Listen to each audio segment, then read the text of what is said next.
Hi, it's Debbie, or Dealer4519. I feel like I'm running out of time to finish this series, and I'm not getting near enough information out. And I'm afraid I'm running out of time. It doesn't mean I am. So let's back up. We already talked about how I didn't have a dad.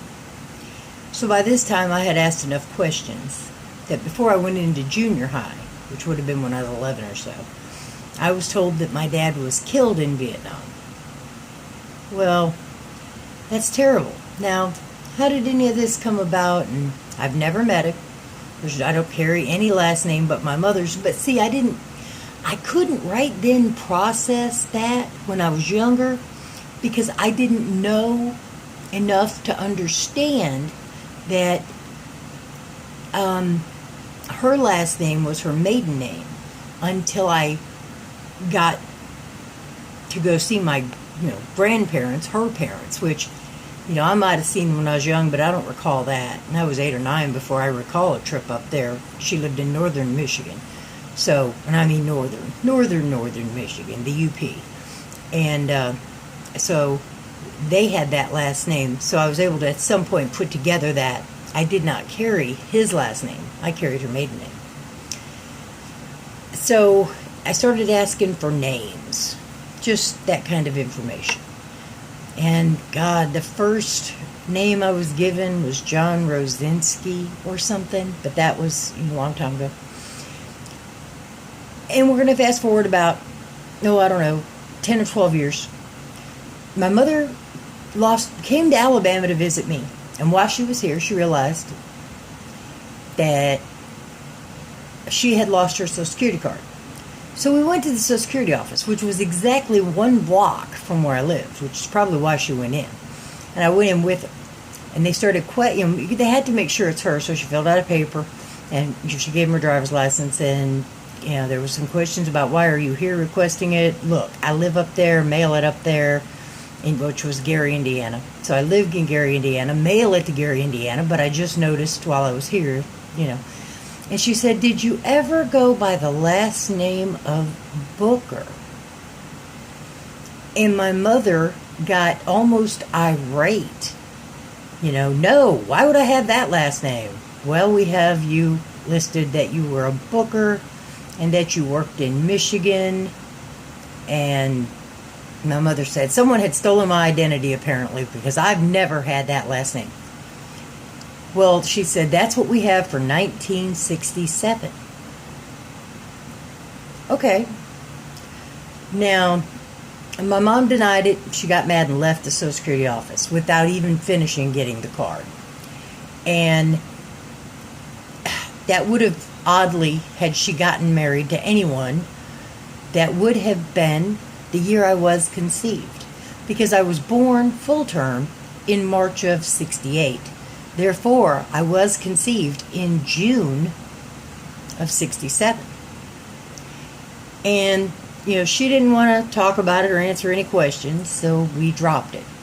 But the reason I'm mentioning this is allegedly that was his name. His last name, allegedly now, fast forward to that point, his name would have been Booker. So it doesn't make any sense either, because John Booker, apparently, and I don't know where I got that from. I think that's what my grandmother remembers.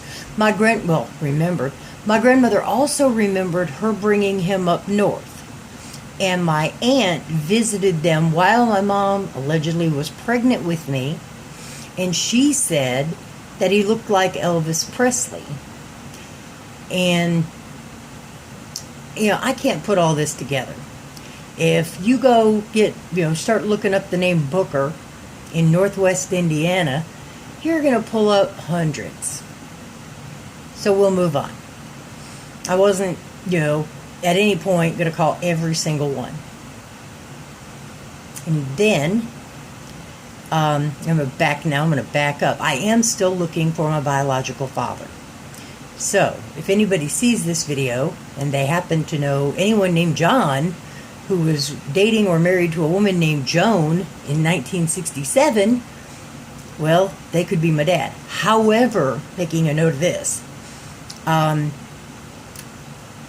look so much like my mother. Not with the blonde hair, but with the dark red hair that's back here, which is mine. And the facial structure, and I have a lot of her. A lot of her I have. But I don't look a thing like her unless it was when I was young.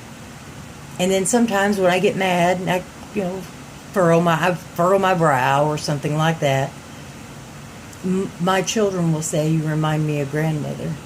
And that's scary. Well, it's emotionally scary. She wasn't a scary person to look at, but she didn't take very good care of herself because let's get this out there, I believe she was transgender. I believe she was a man stuck in a woman's body. Why do I believe that? Well, there's a lot of reasons. But now that I'm an adult, and now that I've actually paid attention to what transgender means, my mother had no feminine, well, she had feminine features because she was a girl, but she had not a thought that was feminine.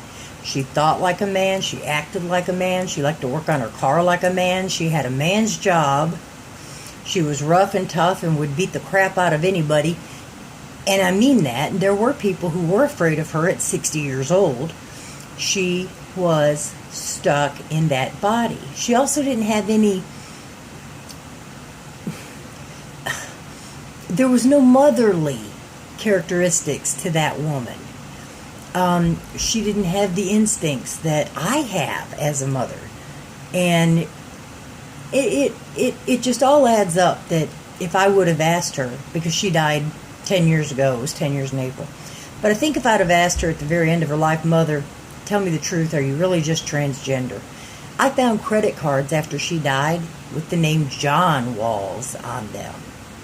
And to make this even creepier for you, after they cremated my mother, they put cards in the box, and they said that she was a male.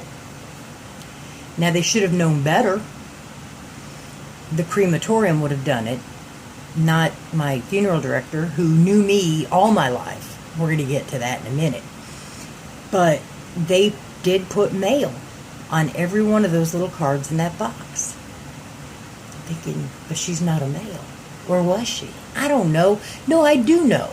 I know because I went to the pharmacy and I asked our pharmacist, who's our family pharmacist. I said, "First, I want you to know my mom died."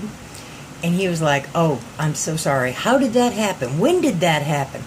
So, of course, I had to explain the entire thing. And he said, she had not filled anything, not one prescription, except Tylenol 4. My mother had a pinched nerve in her back, and she took Tylenol 4s to sleep. Not every night, but sometimes it was worse than others. He said, "I haven't filled anything for her in over 5 years." And he looked at his computer. Now, he probably shouldn't have told me that. There's probably a Privacy Act thing. But we don't have to worry about that because Frank is also gone now. So I'm outing a passed away pharmacist, a deceased man. It doesn't matter. Anyway, he couldn't believe it. He did believe me because I'm her daughter, but he couldn't believe it. Anyway, let's back up. The whole point of my making this video right now is because I am looking for my father. And I'm going to tell you the stories in between. And I'm also going to try to explain why nobody tried to save me from this nightmare that I went through from 1981, partly for the rest of my life, I'm afraid. But I won't drag you guys through every year of my life. I will condense the story. In the meantime, if you can help me find my father, I'd appreciate that. I love you all. Hugs. Have a good day. And I'll record again soon.